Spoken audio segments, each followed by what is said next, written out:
I'm Joe Catalano with an AM Quincy news update for Friday, August 30th. Buses were replacing MBTA Red Line trains between Braintree and JFK UMass earlier this morning after a maintenance vehicle derailed at the Wollaston station. The T says it happened just after 5 a.m. A Florida man faces drunk driving charges after a two-car crash at the Fore River Rotary in Quincy Point last night. Police say a car driven by 55-year-old Paul Hickey of Florida caused the crash just after 11 p.m. Hickey's Cadillac struck the curb and ended up in the Rotary. Police say they noticed a strong smell of alcohol in the vehicle and that Hickey was unsteady on his feet. He reportedly failed a field sobriety test and was charged with drunk driving, driving with no license, and other violations. Two passengers in his vehicle and the occupants of the other vehicle were not hurt. Hickey faces arraignment today in Quincy District Courts. One Quincy beach has been posted as unsafe for swimming due to high bacteria levels in the water. Tests taken this week indicate unsafe levels of pollution at Germantown Fire Station Beach. The Quincy Health Department says water at all other city beaches and all of Wollaston Beach tested safe for swimming this week. This was the last week of beach water testing for the season. Weekly testing is done from Memorial Day to Labor Day. The Friends of the Ruth Gordon Amphitheater will wrap up their free summer programs this Sunday with a return performance by the Studio 2 Beatles Tribute Band. The show will be held Sunday at 6 p.m. The Friends held 8 free performances at the amphitheater since June, including an all-day music festival earlier this month and live theater performances. Well, a North Quincy high school football player was running routes in the August sun yesterday, preparation for a senior season. That was no guarantee a little less than a year ago. Cam Sampson was seriously injured in the fourth quarter of a game against Scituate last season when his leg got caught and 2 sailors piled on him, leaving him with 4 broken vertebrae and 4 snapped ribs. Sampson was cleared to play football 3 weeks ago, around 10 months shy of the play that put his final high school season in doubt. Sampson's comeback season will officially begin on September 6th when the Red Raiders open the 2024 season in a non-league matchup against Cambridge Rindge and Latin. A second human case of eastern equine encephalitis has been confirmed in Massachusetts. A woman in her 30s, according to the state health department, which said that the woman, along with a horse that is also tested positive for the virus, were exposed in Plymouth County. Health officials said the area has since been sprayed to reduce mosquitoes. The state's first case of the virus this year was a man in his 80s who was exposed in Worcester County. Also yesterday, health authorities in Middleborough were informed that an unvaccinated horse died Saturday after being infected with Triple E. A New Hampshire man died after contracting the virus earlier this month. Triple E is spread by mosquitoes. The most effective way to avoid it is to reduce your risk of mosquito bites. Here in Quincy, West Nile virus has now been listed as a high risk level.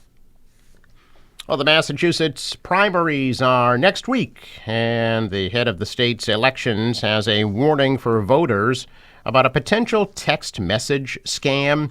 Secretary of State Bill Galvin said some voters have been getting texts telling them that they're not registered to vote. The text includes a link to get them to register or fix the issue with their registration. Galvin says don't ever click on that link because it may be an effort to obtain information for nefarious purposes. In a statement, he said election officials in Massachusetts will not text you about your voter registration. Galvin's expecting more than 500,000 votes in the Democratic primary and 250,000 votes in the Republican primary in Massachusetts on Tuesday. Those are bigger turnouts than similar state primaries in 2012 and 2016. Primary voters in Massachusetts will be selecting candidates for the U.S. Senate and House of Representatives, in addition to several state-level and county offices. Polls will be open on Tuesday from 7 a.m. to 8 p.m. Some cities and towns are still holding early voting. Here in Quincy, it's the last day of early voting today at City Hall from 8:30 a.m. to 4:30 p.m. There are 68 days to go until Election Day on November 5th. Now, Steward Healthcare said it has definitive agreements to sell 3 of its hospitals in Massachusetts, as Governor Healey says the state is closer to being rid of the bankrupt company, quote, once and for all. Rhode Island-based Lifespan has filed an asset purchase agreement to buy St. Anne's Hospital in Fall River and Morton Hospital in Taunton. Lawrence General Hospital is set to buy the Holy Family Medical Center in Methuen and Haverhill. Steward says agreements are still being finalized to sell Good Samaritan Medical Center in Brockton and St. Elizabeth's in Brighton. The company said in May it would put all of its U.S. hospitals up for sale. Governor announced 2 weeks ago the deals were in place for 4 hospitals and that the state was moving to seize control of St. Elizabeth's through eminent domain. She said news of the final agreements accomplishes her goal of maintaining and protecting access to care and jobs in southeastern Massachusetts and the Merrimack Valley, while removing Steward Healthcare from Massachusetts once and for all. Advocates have also called on the governor to step in and save Steward's Kearney Hospital in Dorchester and Neshoba Valley in Ayer, which are slated to close tomorrow. But Healey has said there were no qualified bidders, and the state is unable to run those facilities. Now, Stop and Shop will be stopping tobacco sales tomorrow. The Quincy-based company says all tobacco products will stop to be sold at all 360 of its stores by August 31st. The grocery retailer says the decision to remove tobacco products is part of their commitment to community wellness. The company hosted 2 cigarette buyback programs earlier this week. Quincy will receive a $125,000 state grant to install a new HVAC system at the City of Quincy Welcome Center in Quincy Center. The grant is one of 61 grants, totaling $5.9 million to cultural and tourism projects throughout Massachusetts. Quincy College is expanding its physical therapist assistant program to its Quincy campus. The program will provide both in-person and online instruction to better accommodate students who have other obligations. Currently, the physical therapist assistant program is only offered at Quincy College's Plymouth campus. The program will also be offered in Quincy beginning in January.